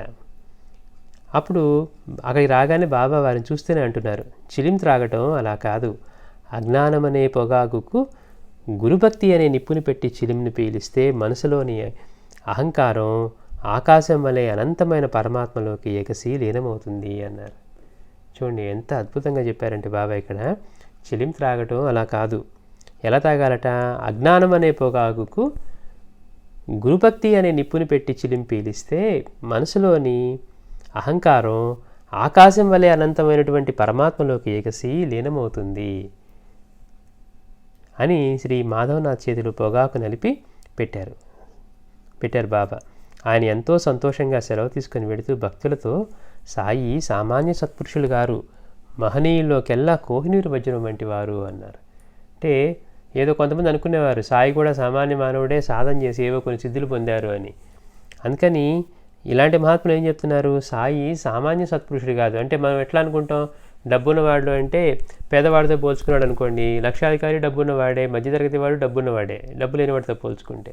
అలాగే డబ్బున్న వాళ్ళలో స్థాయిలు ఉంటాయి, వీడు లక్షాధికారి, వీడు కోటీశ్వరుడు, వీడు మిలియనీరు, వీడు బిలియనీరు, ఆ పైన ఇంకేదో చెప్పుకుంటూ ఉంటాం, అంటే వాళ్ళకున్న స్థాయిని బట్టి. అలాగే ఈ మహాత్ముల్లో కూడా ఉంటారనమాట, సాధకులు, సిద్ధపురుషులు, జ్ఞానులు, ఇట్లా గురువుల స్థాయిలో కూడా. అలా ఈయనేమంటున్నారు, సాయి సామాన్య సత్పురుషులు గారు, మహనీయుల్లోకెల్లా కోహినూరు వజ్రం వంటి వారు అన్నారు. ఇందాక మన మెహర్ బాబానేమో వివిధ మతాలకు చెందిన మహాత్ముల కూటమికి సామ్రాట్ అన్నారు. అంటే వివిధ మతాల్లో ఉన్నటువంటి ఈ మహాత్ములు అందరి కూటమి, ఆ గ్రూప్లో కూడా ఈయన మహారాజ్ అని, ఆ కూటమికి సామ్రాట్ అని ఆయన అంతగా కీర్తించారు. మాధవనాథ్ మహారాజ్ ఏమో ఈయన సాయి సామాన్య సత్పురుషులు గారు, మహనీయుల్లోకెల్లా కోహినూరు వజ్రం వంటి వారు అన్నారు. ఇప్పటికీ మనలో ఈ మూర్ఖులు చాలామంది ఉన్నారనమాట మన ధర్మంలో. సాయి మన ధర్మం వాడు కాదు, లేకపోతే అలా చేసేవారు ఇలా చేసేవారు అని ఇంకా అక్కడే అజ్ఞానంలో కొట్టుకునే వాళ్ళు ఎంతోమంది ఉన్నారు. ఇలాంటి పూర్వత్వం సాధించిన మహనీయులేమో సాయిని గొంతెత్తి కీర్తిస్తూ ఆయన గురించి ఇంత గొప్పగా పలుకుతూ ఉంటే, ఏ మాటలు లేకుండా 4 పుస్తకాలు చదువుకున్నామనో, 4 విషయాలు తెలుసుకున్నామనో, అనుభవ జ్ఞానం లేకుండా ఉండి కూడా ఎలా పడితే అలా మాట్లాడే వాళ్ళని మనం ఎంతోమందిని చూస్తూ ఉన్నాం. అందుకని మనకి ప్రమాణం ఏంటి, జ్ఞానిని జ్ఞానే గుర్తుపట్టగలడు. ఇలాంటి మహనీయుని గుర్తించి కీర్తించాలన్నా కూడా అటువంటి స్థాయి పక్కన వాళ్ళలో ఉండాలి. కనుకే మాస్టర్ గారిని మన వాళ్ళు చూసినప్పుడు ఆయన బాబా గురించి బాగా చెప్తారు, ఇలా చెప్తారు, మంచిగా చెప్తారు అనుకున్నారు, అంతకంటే ఆయన గుర్తించాల. కానీ మాస్టర్ గారి సమకాలీకులైన మహాత్ములందరూ ఆయన ఎంతగా కీర్తించారో మనం చెప్పుకున్నాం. అంటే ఎక్కడికి వెళ్ళినా కానీ మాస్టర్ గారికి ఎటువంటి విశేషమైన ఆదరణ లభించేది ఏ మహాత్ముడి దగ్గరికైనా. రాకాడి బాబా అయితే పూర్ణానంద స్వామి వచ్చినా కానీ తిరిగి తన తావుకు వెళ్ళిపోవలసిందే. స్వామి ఎక్కడి నుంచో దూరంగా ఆయన దగ్గర ఉన్న రాకాడి బాబా దగ్గరికి వస్తే పాద నమస్కారం చేసుకొని లేవగానే శివ మంచిది వెళ్ళిరా అనేవారట. ఆశ్చర్యం వేస్తుంది. ఆయన ఎన్నో మైళ్ళు నడుచుకుంటూ వస్తే స్వామి రాకాడి బాబాని దర్శనం చేసుకున్న మరు నిమిషంలోనే మంచిది శివ వెళ్ళిరా అనేవారట. అంటే అక్కడ ఆయన ఉండటానికి కూడా అవకాశం లేదు. కానీ మాస్టర్ గారు వెళ్ళినప్పుడు మాత్రం మాస్టర్ గారు ఆయన దగ్గర ఉండాలని చేసిన ప్రయత్నానికి ఆయన సమ్మతించి ఆయన అంటారు, పూర్ణానందుడైనా సరే తన రావుకు తిరిగి వెళ్ళవలసిందే, కానీ ఈరోజు నీకు ఇక్కడ ఉండటానికి అనుమతి లభించింది అని, నువ్వు ఎక్కడ నమస్కరించినా సాయినాథుని పాదాలే ఉంటాయని. అంటే వాళ్ళందరూ మిగిలిన మహాత్ములు సాక్షాత్తు పరమాత్మ స్వరూపులు, సాక్షాత్తు శివస్వరూపం. అలాంటి వాళ్ళందరూ మాస్టర్ గారిని ఎంతగా కీర్తించారు అంటే మనం ఇదంతా అప్పుడు చెప్పుకున్నాం, మళ్ళీ ఊరికి ఒకసారి గుర్తు చేసుకుంటున్నాం అనమాట. కారణం ఏంటి అంటే అప్పట్లో సాయిని గుర్తించాలన్నా మహాత్ములు మాత్రమే గుర్తించారు. అలాగే కడప అవధూత వీళ్ళందరూ భగవాన్ భరద్వాజ హై అని, ఇట్లా అంటే ఈయన సాక్షాత్తు భగవంతుడని మాస్టర్ గారి గురించి వాళ్ళు కీర్తించారనమాట. రామరెడ్డి తాతని అడిగితే, దత్తస్వామి అక్కడే ఉన్నారు అని చెప్పి మాస్టర్ గారి ఇంట్లో గురించి చెప్పటం. ఇట్లా ఒక మహాత్ములు మాత్రమే అటువంటి వాళ్ళని గుర్తించగలరు. మనమంతా కూడా వాళ్ళ రూపాన్ని ఇప్పుడు అనుకున్నట్టుగా బాబా కూడా చిలింగాలు చేవరట, లేకపోతే ఇదట అదట అని ఇలాంటి మాటలతోటే మనం చూస్తూ ఉంటాం. మహాత్ములు మాత్రమే వాళ్ళ యొక్క గొప్పతనాన్ని గుర్తించి వాడిని అంతగా కీర్తించేవారు. మాస్టర్ గారి దగ్గరికి అనసూయ మాత వచ్చి ఆవిడ అంతే అనుగ్రహించారు. తర్వాత ఎంతోమంది మహాత్ములు.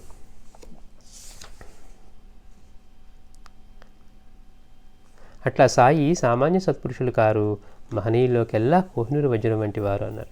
తర్వాత సాయి భక్తుడు రేగే 1923లో మాధవనాథ్ మహారాజుని దర్శించినప్పుడు, ఎప్పుడు బాబా సమాధి అనంతరం 23లో, బాబా 18లో కదా సమాధి అయింది, 23లో ఒకసారి రేగే ఈ మాధవనాథ్ మహారాజుని దర్శించారట.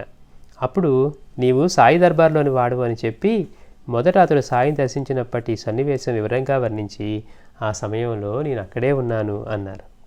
పాపక్షయానికి, సద్గురు దర్శనానికి, సద్గురు యొక్క కృప పొందటానికి శ్రీ గురు చరిత్ర సాటిలేని సాధనమని కుశాభావుకు సాయి సూచించారు. చూడండి, ఇది ఎంతో ముఖ్యమైన విషయం. మాస్టర్ అంటారు, సాయికి తెలియని విషయమే లేదు, సాయికి తెలియని గ్రంథమే లేదు, సాయికి తెలియని అంటే ఏ మత ధర్మం నుంచి తీసుకున్నా కానీ ఆయనకి తెలియనిదే లేదు. కానీ కుశాభావు చేసుకున్నటువంటి పాపాన్ని క్షయం చేయడానికి, ఇప్పుడు బాబా కొంతమందికి నువ్వు ఏకనాథ భాగవతం చదువుకో అని చెప్పారు, కొంతమందికి నువ్వు రామవిజయం చదువుకోను, అట్లా ఏదో ఒక గ్రంథాన్ని వాళ్ళకి సూచించారు. కానీ ఇటువంటి పాపక్షయాన్ని పొందటానికి అతనేంటి, కుశాభావు గట్టిగా పట్టుబట్టి కూర్చున్నాడు. బాబా నన్ను కొట్టినా తిట్టినా చంపినా సరే అనుగ్రహం పొందకుండా వెళ్ళేది లేదు. ఎందుకంటే అక్కడ చూస్తూ ఉన్నాడు, భక్తుల యొక్క అనుభవాలు వింటూ ఉన్నాడు, ఆయన ఎంతటి మహాత్ముడు తెలుసుకున్నాడు. కానీ తన లోపలికి రానివ్వట్లేదని బాధపడుతూ ఏదైనా సరే అనుగ్రహం పొందే వెళ్ళాలి అని అట్లా గట్టిగా నిశ్చయించుకున్నాడు. కనుక అతనికి మార్గం తెలియజేశారనమాట. అందుకని మాస్టర్ గారు అంటున్నారు, ఇప్పుడు మనకి మెడికల్ షాప్లో ఎన్ని మందులు ఉన్నా కానీ వైద్యుడు మనకి ఏ మందు సూచిస్తాడో వైద్యుడికి తెలుసు, మనకున్న రోగానికి తగ్గట్టుగా. అట్లా ఇక్కడ బాబా ఏం చేశారు, శ్రీ గురు చరిత్ర పారాయణని విధించారు ఆయనకి. అంటే శ్రీ గురు చరిత్ర యొక్క ప్రాశస్త్యాన్ని మనకి తెలియజేశారు. అది ఏం చేస్తుందట, పాపక్షయం అవ్వటానికి శ్రీ గురు చరిత్ర మనకి ఏం సమకూరుస్తుందంటే పాపక్షయాన్ని, సద్గురు దర్శనాన్ని, సద్గురు కృపని పొందేట్లుగా చేస్తుంది. అందుకని పాపక్షయానికి, సద్గురు దర్శనానికి, సద్గురు కృప పొందటానికి శ్రీ గురు చరిత్ర సాటిలేని సాధనమని కుశాభావుకు సాయి సూచించారు. దాని పారాయణ వలన సిద్ధపురుషుడైనటువంటి శ్రీ వాసుదేవానంద సరస్వతి స్వామి సాయి సమకాలికుల్లో ఒకరు. అంటే ఇక్కడేమో ఇతని పాపాన్ని పోగొట్టి సాయి యొక్క కృపను పొందడానికి ఆయనే మార్గం చూపించారు బాబాని అతనికి శ్రీ గురు చరిత్ర 108 సార్లు పారాయణ విధించి. ఆ గ్రంథాన్నే పారాయణ చేసి సామాన్య స్థాయి నుంచి సాక్షాత్తు దత్తాంశ అనేంత వరకు వెళ్ళిన సిద్ధపురుషుడు ఎవరంటే శ్రీ వాసుదేవానంద సరస్వతి స్వామి. ఈయన్నే మనం మాణగావ్లో టెంబే స్వామిగా చెప్పుకుంటారు. ఆయన కేవలం తన ఇంట్లో వాళ్ళ తాతగారు నాన్నగారు వాళ్ళ దగ్గర నుంచి సాంప్రదాయంగా వాళ్ళ ఇంట్లో శ్రీ గురు చరిత్ర పారాయణ జరిగేది కనుక ఆయన కూడా పారాయణ చేస్తూ ఉన్నాడు. దత్తస్వామి మీద ప్రత్యేకంగా భక్తి అట్లా లేదట.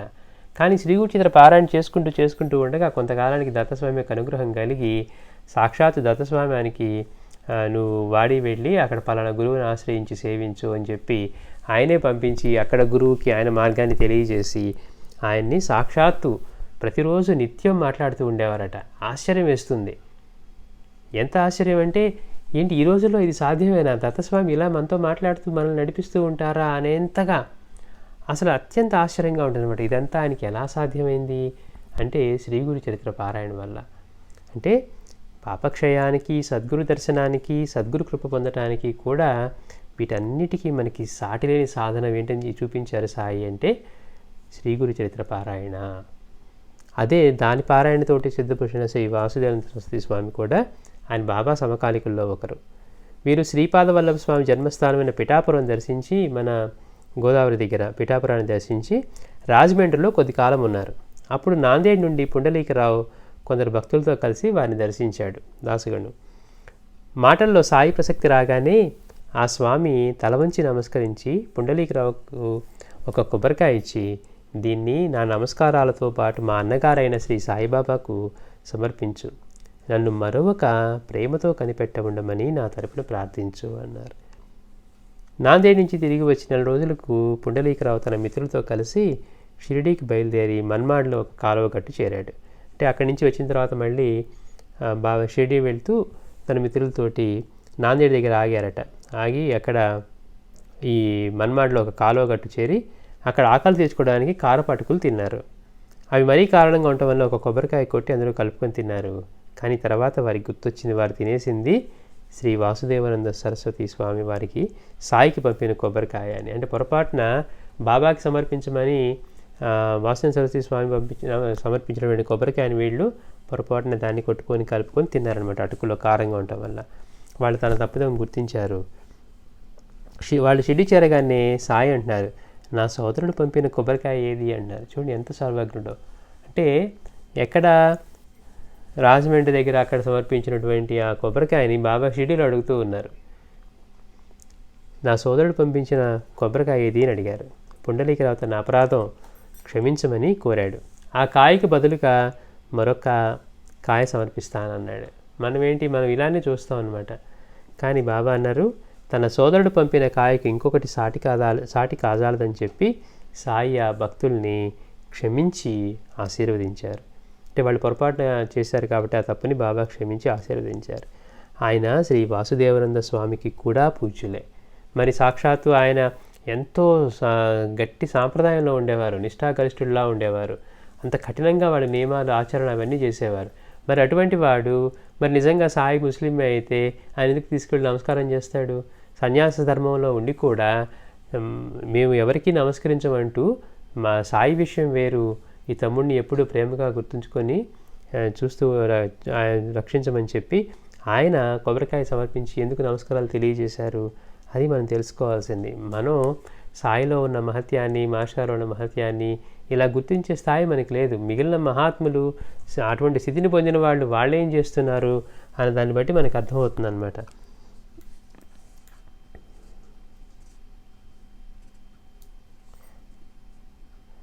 అంటే అటువంటి వాసుదేవ స్వామికి కూడా సాయినాథుడు వారు పూజ్యులే. వారు తమను దర్శించిన సగుణమేరు నాయక్తో, నీవు ఒక గొప్ప దర్బారుకు చెందినవాడు, ఇక నీకు చెప్పవలసింది ఏముంది అని సాయిని ప్రశంసించారు. అట్లానే పరిపూర్ణుడైన యోగి కోసం అన్వేషిస్తున్న ఉపాసనీ శాస్త్రితో రాహురి నివాసి అయిన శ్రీ కులకర్ణి అని యోగి మహోన్నతమైన యోగస్థితిలో ఉన్న నిన్ను ఉద్ధరించగల సమర్థుడు శ్రీ సాయినాథుడే అని ప్రశంసించాడు. మనం ఉపాసనీ బాబా గురించి చెప్పుకుంటూ ఆయన చిన్నప్పటి నుంచి ఈ యోగాభ్యాసము, ప్రాణాయామం ఇవి చేస్తా అతను ధ్యానాన్ని సిద్ధించుకొని ఇలా ధ్యానంలో ఉన్నప్పుడు ఒకసారి పెళ్ళైన తర్వాత అతను ధ్యానంలో ఉన్న ఎంతసేపు మేలుకోపోయేసరికి ఆయన భార్య నీళ్లు చల్లి మేలుకొల్పారట. ఆ దెబ్బతో అతనికి ఆ ధ్యానానికి అంతరాయం కలిగి అతనికి శ్వాస తీసుకోవడం కూడా కష్టమైందట. నిద్రపోతే శ్వాస ఆగిపోయేదట. ఈ సమస్యను ఎట్లా తీర్చుకోవాలి? అతనికి యోగంలో వచ్చింది ఈ సమస్య, కాబట్టి యోగ పరిపూర్ణలే తీరుస్తారని చెప్పి ఆయన ఎంతోమంది మహనీయులు దర్శిస్తూ ఉన్నారు. వాళ్ళందరూ దగ్గరికి వెళ్తే వాళ్ళందరూ ఏం చేశారు, నువ్వు ఎంతో గొప్ప యోగస్థితిలో ఉన్నావు అని ప్రశంసించి వాళ్ళందరూ చెప్తున్నారే కానీ ఆయన సమస్యను తొలగించాల. ఈయన కులకర్ణి అనే యోగిని గురించి తెలుసుకొని ఆ రాహురికి వెళ్తే ఆయన అన్నారు, నువ్వు మంచి స్థితిలో ఉన్నావు, నిన్ను ఉద్ధరించగలవాడు ఒక సాయినాథుడే అని చెప్పి బాబా దగ్గరికి వెళ్ళమంటే ఇతను వెళ్దాం అనుకునేసరికి మళ్ళీ ఏమైంది, ఈయనేమో బ్రాహ్మడు, సాయి ముస్లిం అని తెలిసేసరికి ఆయన దగ్గరికి వెళ్ళడానికి మనస్కరించక వెళ్ళలేదు.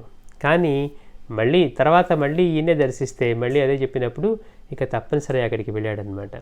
వెళ్తే అక్కడికి వెళ్ళాడు కానీ బాబా అతనికి ఏమైనా చేశారంటే ఏమీ లేదు. ఆయన బాబా యొక్క సన్నిధిలో ఉండడంతో అతని సమస్యని బాబా తీర్చేశారనమాట. చూడండి ఎంత గొప్ప. మిగిలిన వాళ్ళు ప్రయత్నం చేసినా చేయలేని కేవలం సాయి సన్నిధిలోని ఎలాంటి స్వస్థత యోగ స్థితిలో మనం అంతకుముందులో కూడా చెప్పుకున్నాం. బాబా నా మీద మంత్రప్రయోగం చేశారు, నాకు అన్నం వెంట్రుకలా కనిపించి కంపు కొడుతుంది, నేను తినలేకపోతున్నాను, బ్రతకలేకపోతున్నాను అంటే బాబా ఏమన్నారు, అల్లా మాలిక్ అన్నారు. ఒక్క చిన్న మాటతోటే, అంటే ఆయన సంకల్పంతో ఆయన యోగశక్తితో ఆ సమస్యను తీర్చేశారనమాట. ఇక్కడ ఈ ఉపాసనీ బాబాకి కేవలం ఆయన సన్నిధిలోకి వచ్చి ఆయన ప్రత్యేకంగా ఆయనకి మందిచ్చింది కానీ లేకపోతే ఇంకోటి చేసింది కానీ ఉండదు. అయినప్పటికీ కూడా సాయి సన్నిధిలోనే ఆయనకి స్వస్థత చేకూరిందనమాట. అట్లా ఆ రాహుల కులకర్ణి యోగి కూడా బాబాని అంతగా గౌరవించారు. నిన్ను ఉద్ధరించగలిగిన వారు శ్రీ సాయినాథుడే అని బాబాని ప్రశంసించాడు. షిరిడి గ్రామస్తులతో గంగగిరి బాబా కూడా శ్రీ ఆనంద మహారాజులు, గంగగిరి బాబా, ఆనంద్ మహారాజు వీళ్ళందరూ సాయం గురించి ఎంత ప్రశంసగా చెప్పారో చూసాం. అలాగే ఠాకూర్ అనే ఉద్యోగితో కన్నడ మహాత్ముడు శ్రీ అప్ప కూడా సాయిని గురించి అలానే చెప్పారు. నువ్వు ఉత్తర దేశానికి వెళ్ళినప్పుడు నీకు అక్కడ ఒక మహాత్ముడు లభించి నీకు మార్గం చూపిస్తారు అని. షిరిడీలో 1 సంవత్సరం నివసించిన శ్రీ మెహర్ బాబా గుప్తావు అనే భక్తునితో సాయిబాబా ఎంత గొప్పవారో తెలుసుకోవడం మీకు అసాధ్యం అన్నారు. చూడండి, మరి అదే కదా, మనం ఏంటి, ఆయన ఏంటి, ఆయన ఎవరికి పుట్టాడు, ఆయన ఎప్పుడు ఇక్కడికి వచ్చాడు, ఈయనేమో అలా మరికి అంటున్నాడు, మనమేమో ఇలా ఉన్నాం, ఇప్పుడు ఈయన మసీదులో కూర్చున్నాడు, ఈయన దగ్గరికి వెళ్ళటమా వెళ్ళకపోవటమా, మనమంతా మన స్థాయి అంతా అక్కడే కుట్టుకులాడుతూ ఉంది. కానీ మహాత్ములందరూ ఏమని చెప్తున్నారు, ఆయన కూటమికే సామ్రాడు, అసలు సాయి గురించి తెలుసుకోవడం మీకు అసాధ్యం అన్నారు ఆయన.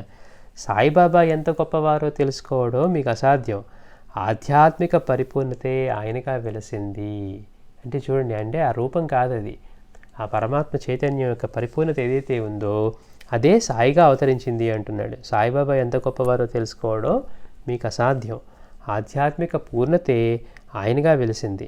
ఆయన సంగతి మీకు తెలిస్తే ఆయన ఈ సృష్టికి అంతటికీ గురువు అని తెలుస్తుంది అన్నారు. చూడండి, ఇంకంతకంటే ఏమన్నా ఉంటుందా? ఈ సృష్టి మొత్తానికి గురువు అట. హిందూ ధర్మంలో వాళ్ళకో, లేకపోతే సూఫీ సాంప్రదాయంలో వాళ్ళకో, ముస్లిం సాంప్రదాయంలో వాళ్ళకో వీళ్ళకి కాదు ఆయన గురువు, సృష్టి మొత్తానికి.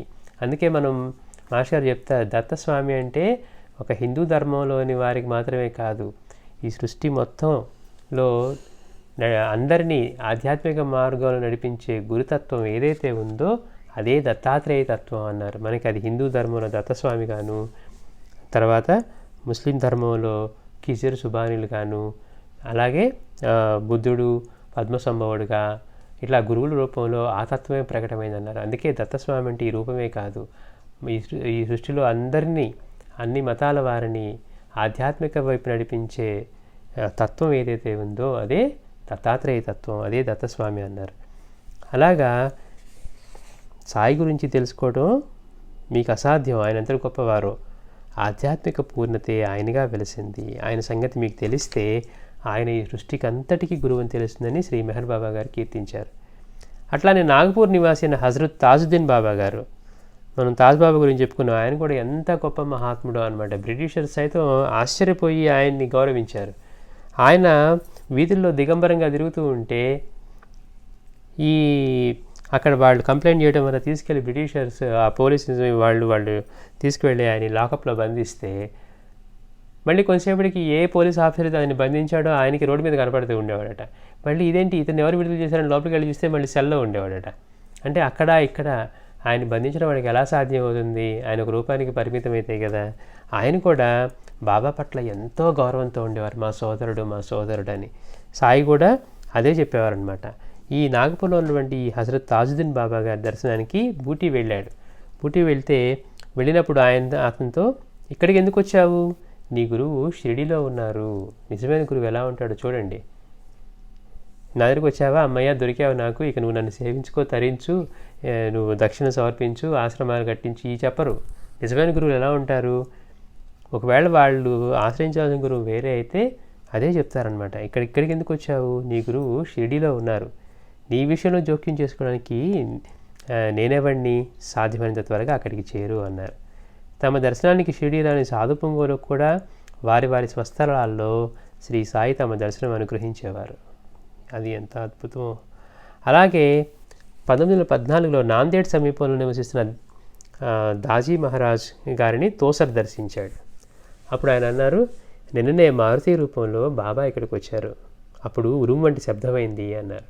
అంటే బాబా ఆ రూపంలోనే కాకుండా మారు రూపాల్లో కూడా వచ్చేవారు అనమాట. అందుకని ఆయన ఏమంటున్నారు, నిన్నే ఇక్కడ మారుతి రూపంలో సాయిబాబా ఇక్కడికి వచ్చారు, అప్పుడు ఉరుము వంటి శబ్దమైంది అన్నారు.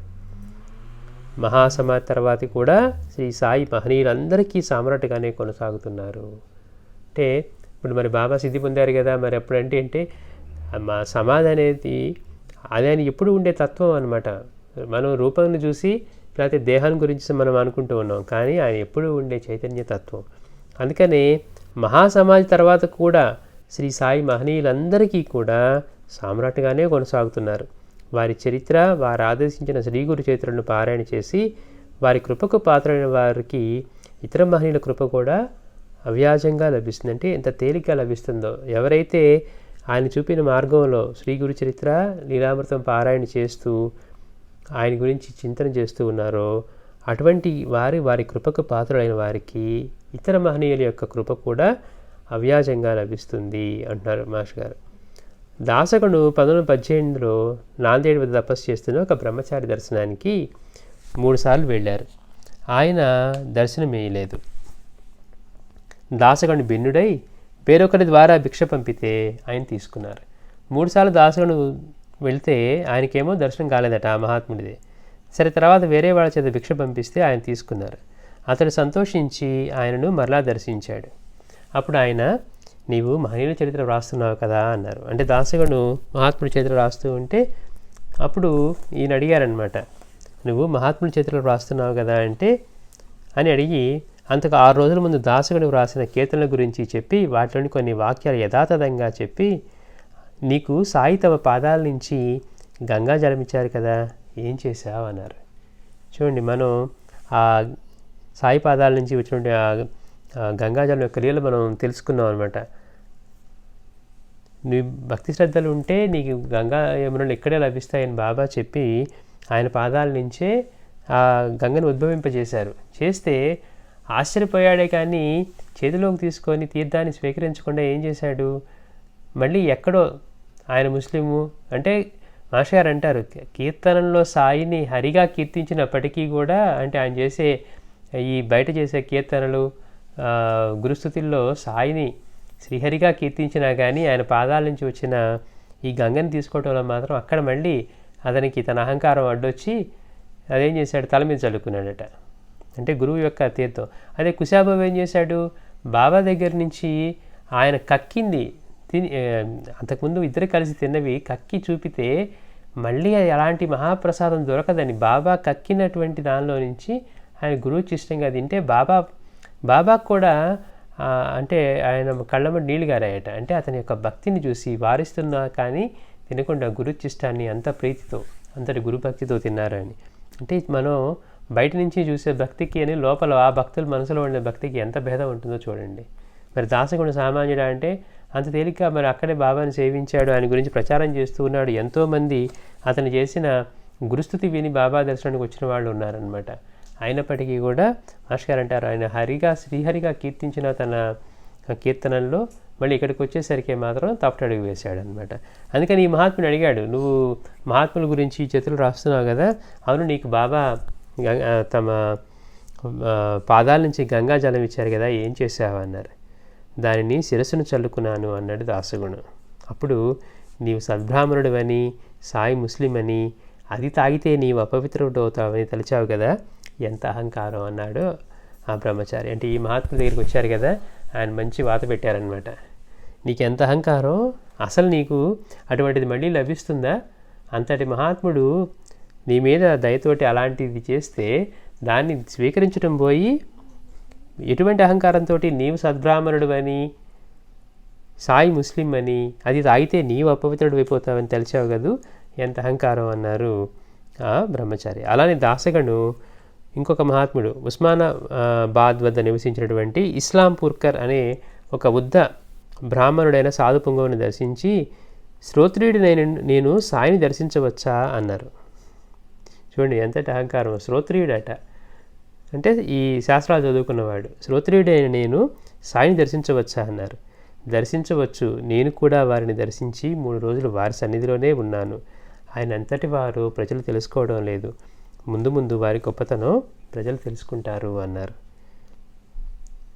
దామోదర్ రాస్నే ఇలా వ్రాశారు, నానాటికి నాకు సాయి ఎడల భక్తి పెరుగుతూ ఉన్నది. నేను ఇతర మహనీయులను దర్శించినప్పుడు వారిని సాయిబాబా రూపాలుగా తలచి సమర్థ సద్గురు సాయినాథునికి నమస్కారం అని నమస్కరిస్తాను.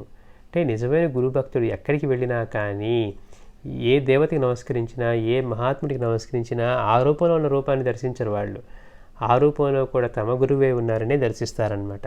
అందుకని ఇతని గురుభక్తి పెరిగింది కనుక అదే అంటున్నారు, నాకు సాయి ఎడల భక్తి పెరుగుతూ ఉన్నది.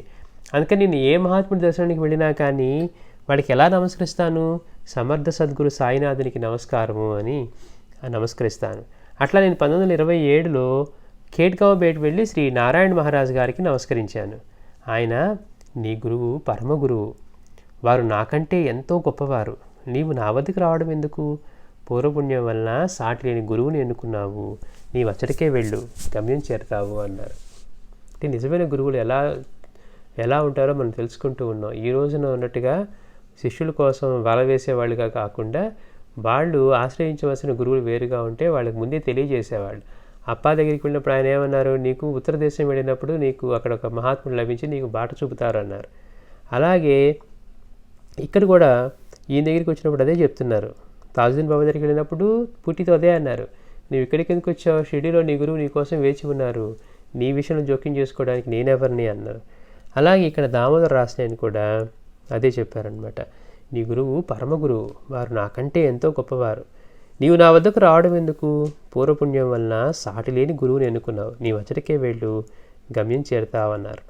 నేను 1927లో జున్నూరు సమీపంలోని సీతారాం ఉత్తరేశ్వర్ అనే క్షేత్రం దర్శించి అక్కడ ఉన్న దేవునికి పువ్వులు సమర్పించి, చూడండి అక్కడున్న ఆ క్షేత్రంలో ఉన్న దేవుడికి కూడా పువ్వులు సమర్పించి సాయిబాబాకు నమస్కారం అనుకున్నాను. అంటే అక్కడ రాముడున్నా, కృష్ణుడున్నా, అమ్మవారున్నా, ఎవరన్నా ఉండనివ్వండి, అతను దర్శించినప్పుడు నమస్కారం ఎలా చేసుకునేవారు, ఆ దేవతకైనా దేవుడికైనా నమస్కారం చేస్తూ ఉన్నప్పుడు సాయిబాబాకు నమస్కారం అని అనుకున్నారట. మరుక్షణమే ఆ విగ్రహం నుండి ఒక దివ్యమైన జ్యోతి వెలువడి దాని మధ్యలో బాబా దర్శనమైంది. అక్కడ నివసిస్తున్న జానకీదాస్ అనే మహనీయుని దర్శించి వారి రూపంలో ఉన్న సాయికి నమస్కరించుకున్నాను. అంటే అతని గురుభక్తి అంతగా వృద్ధి చెందిందనమాట. ఎవరిని దర్శించినా కానీ బాబాకి నమస్కారం చేసుకునేవారట. అంటే ఆ రూపంలో కూడా సాయే ఉన్నారు అని. అట్లా జానకీదాసుని మనం మొదట్లో బాబా సన్నిధిలో ఉన్నవారు వీళ్ళు జానకీదాసు, దేవదాసు అని చెప్పుకున్నాం. ఈ జానకీదాసుని దర్శనం చేసుకున్నప్పుడు అలానే నమస్కారం చేసుకుంటే వెంటనే వారు జానకీదాస్ గారు అంటున్నారు, నీవెంతో గొప్ప మహనీయుడిని ఆశ్రయించావు, నా వంటి సామాన్య సాధువుని దర్శించడం ఎందుకు, మా వంటి వారమంతా సాయిబాబా పాదాలనే ఆశ్రయిస్తాము అన్నారు. అంటే మహాత్ములందరూ కూడా సాయి గురించి ఎంతగా ప్రశంసించారో మనం తెలుసుకుంటూ ఉన్నాం. మళ్ళీ వచ్చే వారం కంటిన్యూ చేద్దాం. శ్రీ సచిదానంద సద్గురు సాయినాథ్ మహారాజ్ కీ జై. అంటే మనం భజన చేసేటప్పుడు కూడా సజ్జన సన్నత సాయిరాం, మునిజన వందిత సాయిరాం అంటే దాని అర్థం అన్నమాట ఇది. ఇంతమంది మహాత్ములు ఆయన్ని ఎంతగా ప్రశంసించారో సజ్జనులందరి చేత, మునిజనులందరి చేత కూడా నమస్కరింపబడినవాడు, గౌరవించబడినటువంటి సాయినాథుడు. మనం ఆ నామం చేస్తున్నప్పుడు మనకి అటువంటి భావం మన మనసులోకి రావాలన్నమాట. ఇప్పుడు మనం చదువుకున్న లీలలు, ఈ మహాత్ములందరూ ఆయన్ని ఎంతగా ప్రశంసించింది. గొప్ప గొప్ప మహాత్ములు, సామాన్యులు కాదు, వీళ్ళందరూ సాయిని ఎంతగా కీర్తించి వాళ్ళు ఎంతగా ఆయన్ని ప్రశంసించారు. కోహినూరు వజ్రం వంటి వారు అన్నారు, మహాత్ముల కూటమికే సామ్రాట్ అన్నారు, అసలు ఆధ్యాత్మిక పరిపూర్ణతే ఆయనగా వెలిసింది అన్నారు, అసలు ఆయన గురించి తెలుసుకోవడమే సాధ్యం కాదు అన్నారు. అంటే ఈ సృష్టి మొత్తానికి గురువు అని ఇట్లా ఎంతమంది ఎంతగా కీర్తించారు అనమాట. తాజుద్దీన్ బాబా, మాధవనాథ్ మహారాజ్, దాజీ మహారాజ్, నారాయణ మహారాజ్, జానకీదాస్ గారు, తర్వాత ఇస్లాంపూర్కర్, వీళ్ళందరూ కూడా